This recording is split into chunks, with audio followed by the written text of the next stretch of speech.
사도신경으로 다 같이 신앙 고백하겠습니다. 전능하사 천지를 만드신 하나님 아버지를 내가 믿사오며 그 외아들 우리 주 예수 그리스도를 믿사오니 이는 성령으로 잉태하사 통정녀 마리아에게 나시고 본디오 빌라도에게 고난을 받으사 십자가에 못 박혀 죽으시고 장사한 지 사흘 만에 죽은 자 가운데서 다시 살아나시며 하늘에 오르사 전능하신 하나님 우편에 앉아 계시다가 저리로서 산 자와 죽은 자를 심판하러 오시리라.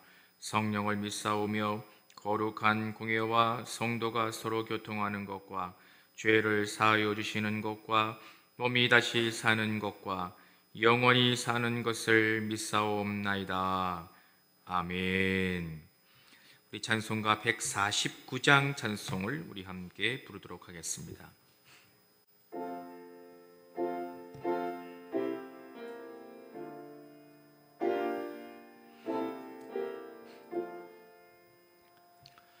주 달려 죽은 십자가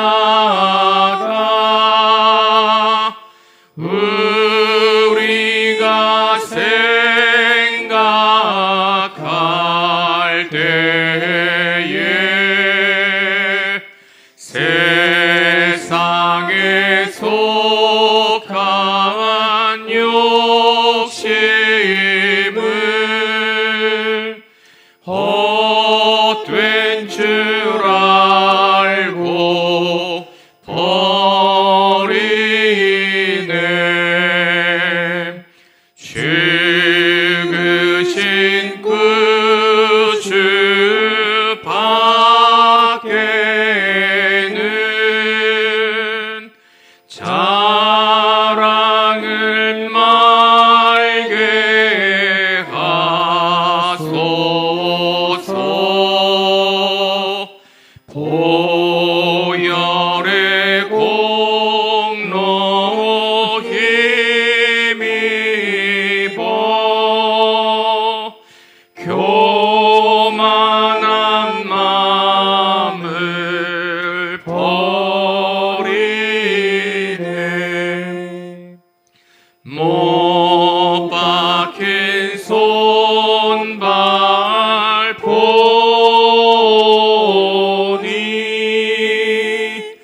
큰 자비 나타내셨네.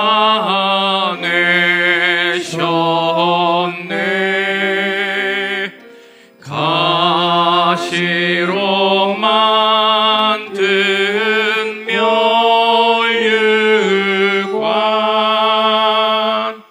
우리를 위해 쓰셨네.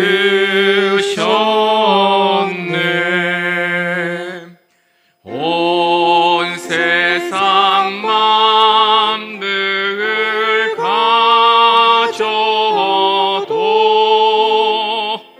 주 은혜 못 아깝겠네.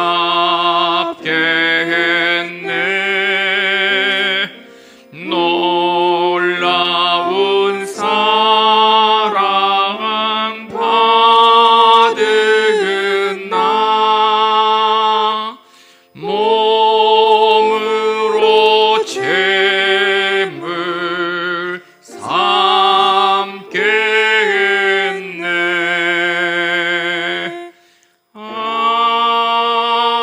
아멘. 아멘. 임진욱 전도사님 기도하시겠습니다.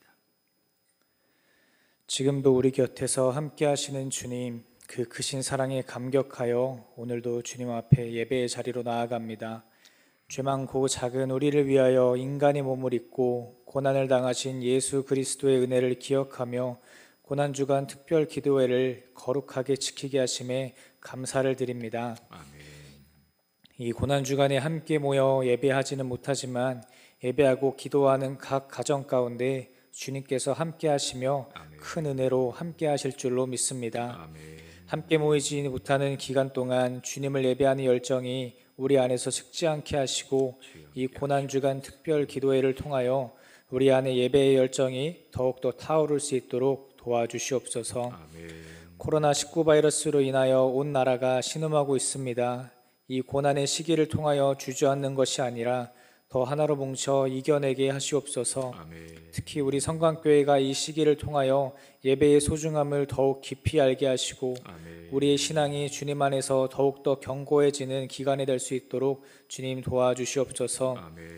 어떠한 고난과 시련이 올 때에도 주님의 몸된 교회는 그 고난 속에서도 더욱더 하나로 뭉치고 믿음 안에서 더욱 단단해지는 것을 교회 역사를 통해서 배웠습니다.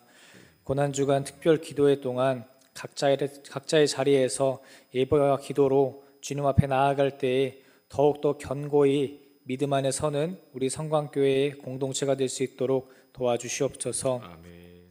그래야 이 성광교회를 통하여 앞으로 이루실 주님의 뜻이 더 확장되어 땅끝까지 복음을 전하는 사명, 생명을 살리는 교회의 사명을 훌륭히 감당하여 하나님의 영광을 드러내는 교회가 되게 하여 주시옵소서. 아멘. 이 시간 우리에게 말씀 선포하시는 담임 목사님을 위하여 기도합니다. 성령의 기름을 부으사 능력으로 채워주시고 듣는 우리의 상한 심령 가운데 치유와 힘이 되어지는 하나님의 말씀이 되게 하여 주시옵소서. 아멘. 듣는 우리는 사람의 말이 아닌 하나님의 말씀으로 받아들여 삶으로 말씀을 살아낼 수 있는 은혜가 있게 하여 주시옵소서. 아멘. 오늘도 예배 가운데 함께 하심을 믿으며 영과 진리로 주님 앞에 나아가오니 주님 우리 예배를 받아주시옵소서. 아멘. 우리를 사랑하사 끝까지 사랑하신 예수 그리스도의 이름으로 기도합니다. 아멘.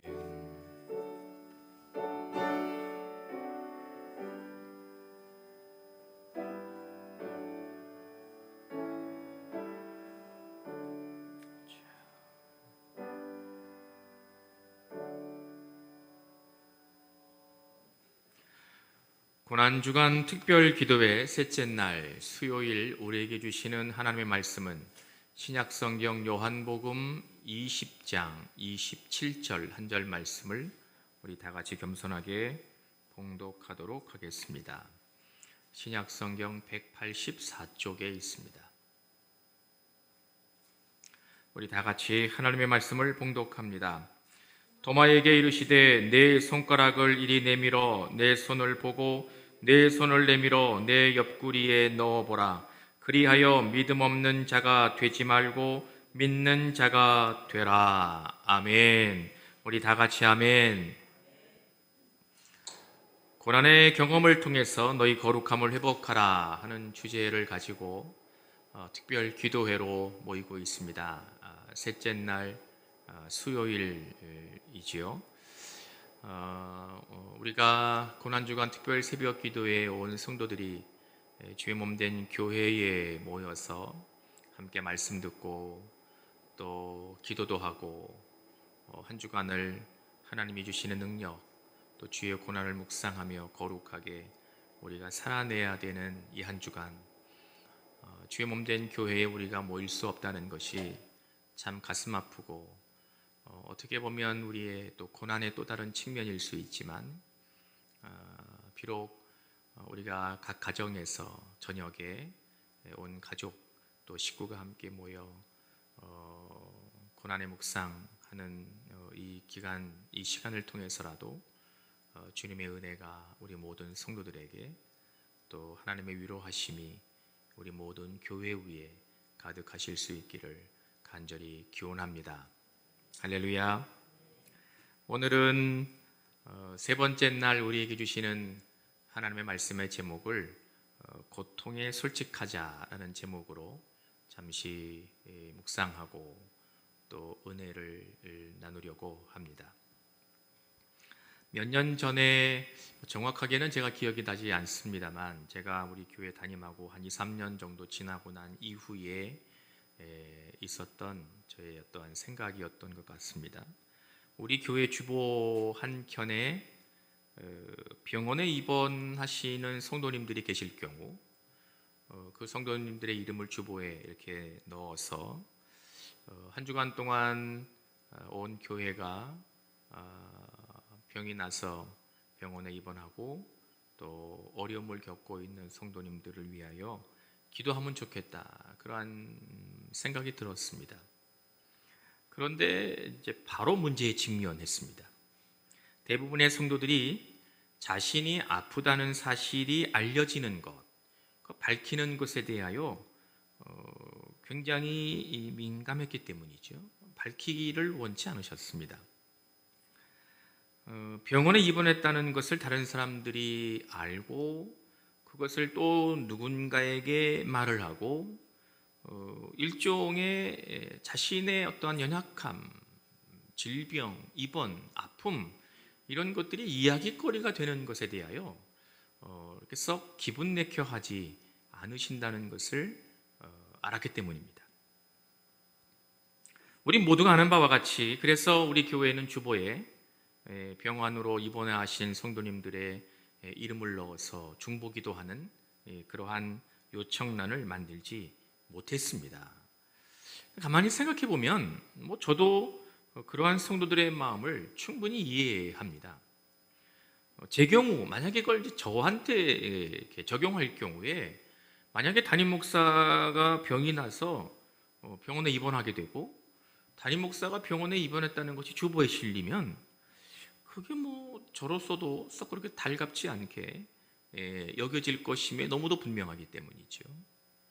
담임 목사를 위해서 걱정할 성도님들에게도 참 죄송스러운 일이고 만약에 그렇게 되면요 병원에 입원했다는 것이 아닙니다. 또 혹시 오해하고 들으셔가지고 담임 목사가 또 병원에 입원했었나 이런 생각을 하실 분들이 계실 것 같아서 만약의 경우에 이제 그런 겁니다.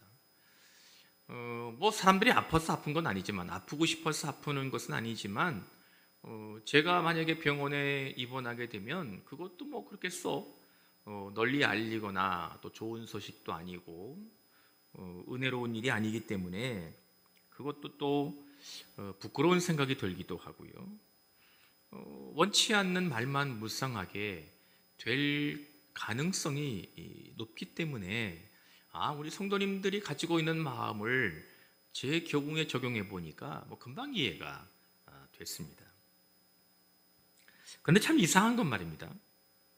제 마음 한구석에 또 다른 생각, 또 다른 마음이 생겼다는 겁니다. 만약에 제가 아파서 병원에 입원이라도 하게 됐는데 아무도 몰라요. 우리 성도님들 중에 한 분도 그걸 모르고 있다면 스멀스멀 되게 서운할 것 같은데 이런 생각이 문득 드는 겁니다.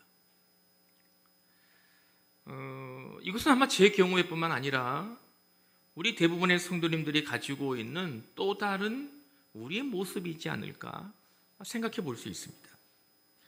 그도 그럴 것이 성도들 중에 대부분의 경우들 병이 나서 병원에 이렇게 입원해 계시거나 또 병환 중에 계시는 성도님들의 경우를 이렇게 보면 자신이 아프다, 병원에 입원했다, 병환 때문에 어려움을 겪고 있다 이러한 사실을 온 교회가 아는 것에 대하여서는 원치 않고 민감하고 또 좀 감추고 싶어 하지만 최소한 우리 교회 신방 전도사님은 알아야 된다고 생각합니다. 또 담임 목사가 알아준다면 그것만큼 더 좋은 일이 없을 것이다 이렇게 보통 생각하시는 거예요. 그러니까 우리 모두는 어떠한 면을 가지고 있냐면 자신의 연약함을 감추고 싶기도 하고 내 연약함과 내 아픔을 누군가는 알아줬으면 좋겠다 그러한 두 가지의 마음을 우리 모두가 다 가지고 있다는 겁니다. 아마 이것은 거의 예외가 없는 경우이지 않겠나 그렇게 생각합니다. 문득 내 연약함에 대하여 솔직해진다는 것이 참 어려운 일이구나 하는 것을 깨닫게 됩니다. 다른 사람들 보기에 나는 늘 괜찮아야 되고 아무런 문제가 없는 것처럼 여겨져야 할 뿐만 아니라 항상 건강한 모습으로 살아가고 있다는 것을 알린다는 것. 근데 그 자체가 실상 우리가 가만히 생각해 보면 이것이 불가능한 일이지 않겠습니까? 우리는 너나 할 것 없이 버림당하는 아픔을 당하기도 하고요. 배신으로 인한 상처를 겪기도 합니다. 질병 때문에 좌절합니다.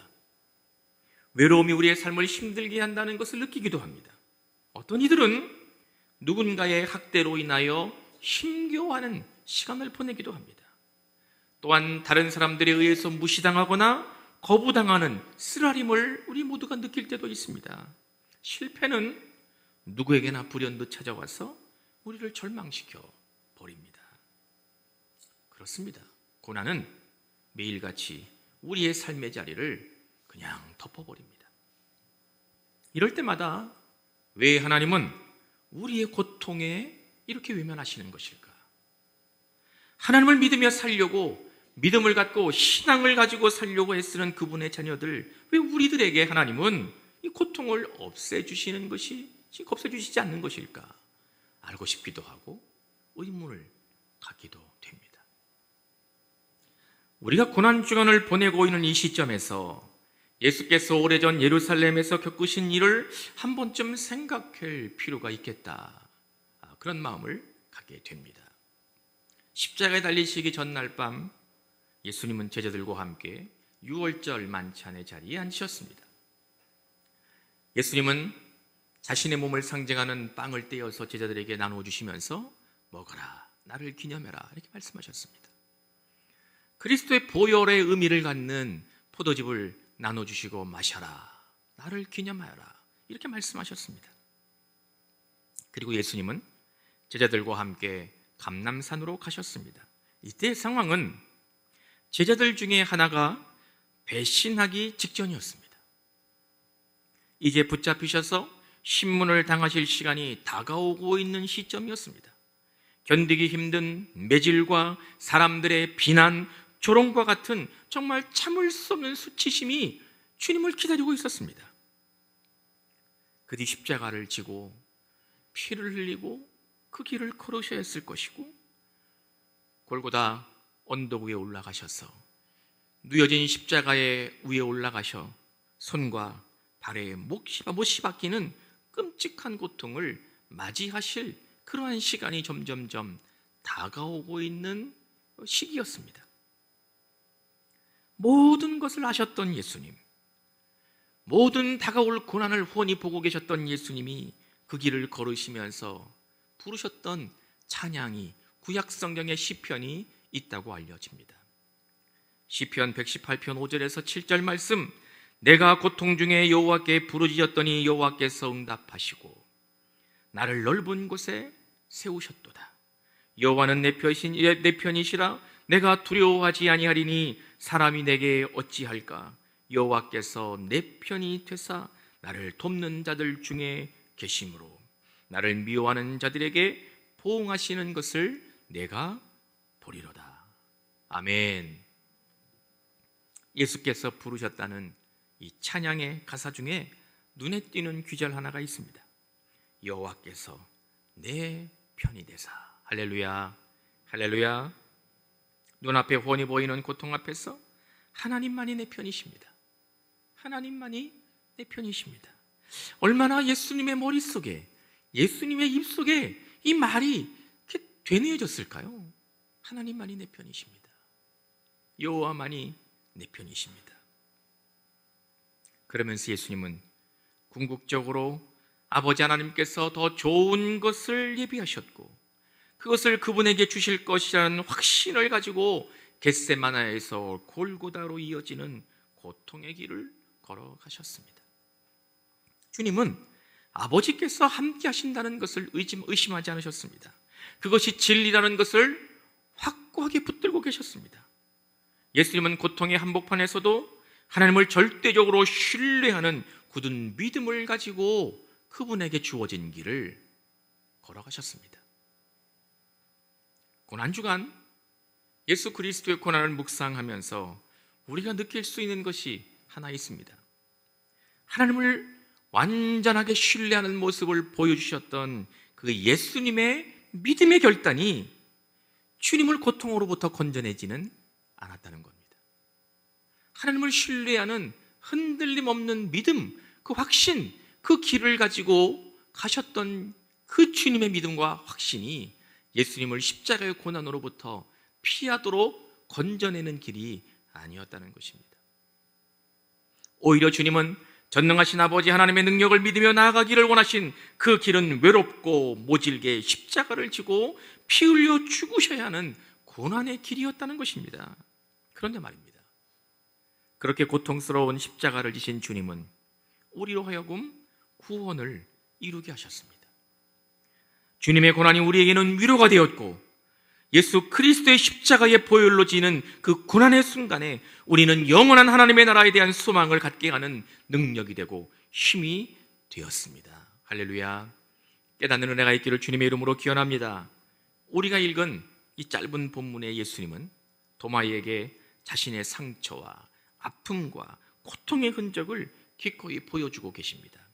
내 손가락을 이리 내밀어 내 손을 보고 내 손을 내밀어 내 옆구리에 넣어보라. 그리하여 믿음 없는 자가 되지 말고 믿는 자가 되라. 아멘. 우리 다 같이 아멘. 십자가의 상처로 인한 고통은 예수님께 부끄러운 것이 아니었습니다. 그것으로 인하여 연약하고 부족한 우리에게 힘이 되어주시고 위로를 주실 뿐만 아니라 우리의 믿음을 더욱 굳건하게 세우는 디딤돌이 되었음을 깨닫는 은혜가 있기를 간절히 기원합니다. 고통을 인정하기 전까지는 하나님이 주시려는 구속, 구원을 온전하게 경험할 수 없다는 것은 너무도 분명해 보입니다. 이것은 일반적으로 상담이나 심리 영역에서 회자되는 말처럼 치유를 위해서는 자신의 가장 깊은 고통과 마주되어야 한다고 말하고 있는 신앙적 토대, 신앙적 또 다른 고백이라고 말할 수 있을 것 같습니다. 나의 고통을 인정하는 것 참 쉽지 않은 일입니다. 나의 연약함을 고백하는 것, 이거 정말 어려운 일입니다. 그러기 위해서는 우리가 그렇게 끝까지 간직하려고 하는 것, 절대 이것만큼은 내가 보여주고 싶어 하지 않는 자존심, 어떠한 그것을 놓아야 하고 포기해야 하기 때문에 나의 고통을 내보이는 것, 나의 연약함을 인정하는 것, 나의 부족함을 다른 사람들에게 보여주는 것은 참 어려운 일임에는 분명합니다. 그런데 우리가 조금 다르게 우리의 삶에서 일어나는 과정을 살펴볼 수 있다면 믿음이란 결국 나의 연약함을 인정하고 하나님의 권능에 의존되어 살기로 결단하는 것, 이것이 바로 믿음이라는 것이 분명합니다. 다른 말로 내가 나의 고통과 고난의 처지를 인정하지 않고서 그것을 고백하지 않고서 그것을 내보이지 않고서는 결코 하나님의 능력이 우리 가운데 어떻게 역사하시는지를 결코 경험할 수 없기 때문입니다. 고난주간 주님의 고난을 묵상하면서 우리의 거룩함이 회복되기를 원하는 우리 사랑하는 모든 성도들이 조금만 더 우리의 아픔과 여러분들의 고통과 우리의 연약함에 대하여 좀 하나님 앞에 솔직해졌으면 좋겠다, 그런 바람을 갖게 됩니다. 그것은 감추어야 할 부끄러운 것이 아니라 우리를 회복시키려시는 하나님의 역사의 과정이어서 우리의 믿음을 굳건하게 세우시고 우리를 또 다른 회복의 통로로 사용하시려는 하나님의 계획하심이 있다는 것을 깨닫고 믿음으로 고백하실 수 있기를 간절히 기원합니다. 이렇게 우리가 누군가의 믿음의 디딤돌이 될 때 우리 안에 거룩함이 이 어두운 세상에서 고통받고 신음하고 있는 저 세상 속에서 해같이 빛나게 되리라 믿습니다. 할렐루야, 할렐루야. 기도하겠습니다.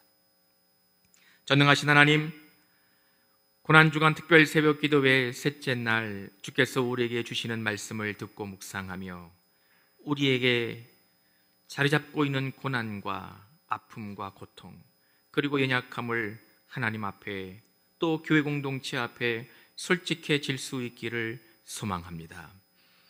예수께서 자신이 겪으셨던 그 십자가의 고난의 흔적과 모든 상처들을 도마에게 보여주시며 그것으로 인하여 믿음을 세우기를 원하셨던 예수 그리스도의 귀하신 뜻이 고난주간을 보내며 주님의 고난에 묵상하며 참여하기를 원하는 우리 모든 성도들의 삶에서도 믿음의 자리에서도 동일하게 역사로 일어나게 하여 주시옵소서. 존귀하신 예수님의 이름으로 기도하옵나이다. 아멘. 주님 가르치신 기도하겠습니다. 하늘에 계신 우리 아버지여, 이름이 거룩히 여김을 받으시오며 나라에 임하옵시며 뜻이 하늘에서 이룬 것 같이 땅에서도 이루어지이다. 오늘날 우리에게 일용할 양식을 주옵시고 우리가 우리에게 죄 지은 것처럼 우리의 죄를 사하여 주옵시고 우리를 시험에 들게 하지 마옵시고 다만 악에서 구하옵소서. 나라와 권세와 영광이 아버지께 영원히 있사옵나이다. 아멘.